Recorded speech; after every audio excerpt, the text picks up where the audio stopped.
అట్లాగే ఈ గుంటూరు పశ్చిమ నియోజకవర్గంలో గల్లా మాధవి గారిని, అట్లాగే గుంటూరు పార్లమెంట్ అభ్యర్థిగా పెమ్మసాని చంద్రశేఖర్ గారిని ఆశీర్వదించిన ప్రతి ఒక్క ఓటర్ మహాశయునికి నేను పాదాభివందనాలు తెలియజేస్తాను. ఈ మహానుభావులు వచ్చి పెద్ద పెద్ద వయసులో 90 ఏళ్ళు 89 ఏళ్ళు వచ్చి లైన్లో నుంచొని ఆ వయసులో కూడా వీల్ చైర్లో వచ్చి వాళ్ళ యొక్క ఈ ప్రభుత్వ వ్యతిరేక ఓటుని ఏ విధంగా తెలియజేశారో మనందరం కూడా మీడియా ద్వారా చూసాం.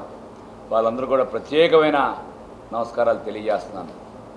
ఈ ఓటు ఆయుధం ద్వారా ఇప్పుడే రాష్ట్రంలో ఇదే ఫస్ట్ టైం ఇంత పర్సంటేజ్ ఓట్లు పోలవటం రాష్ట్రం మొత్తం మీద. దీనికి ఒక ప్రత్యేకత ఉంది. ఎంత ఓటు పోలైందంటే డెఫినెట్గా ప్రభుత్వానికి వ్యతిరేకంగా ఓట్లు పోలైనట్టే.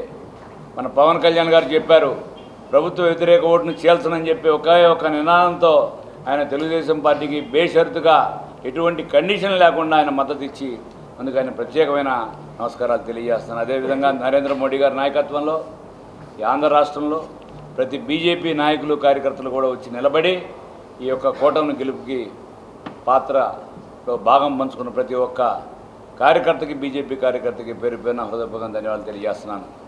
అట్లాగే ఈ యొక్క మీడియా ద్వారా రానున్న రోజుల్లో అతి తొందరలో 4వ తారీఖున ఫలితాలు విడుదలవుతాయి. ఫలితాల్లో తప్పనిసరిగా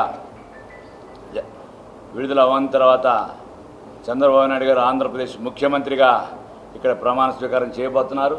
అట్లాగే ఢిల్లీలో నరేంద్ర మోడీ గారు 3వసారి మరలా ప్రధానమంత్రిగా ప్రమాణ స్వీకారం చేయబోతున్నారు. ఇది తథ్యం.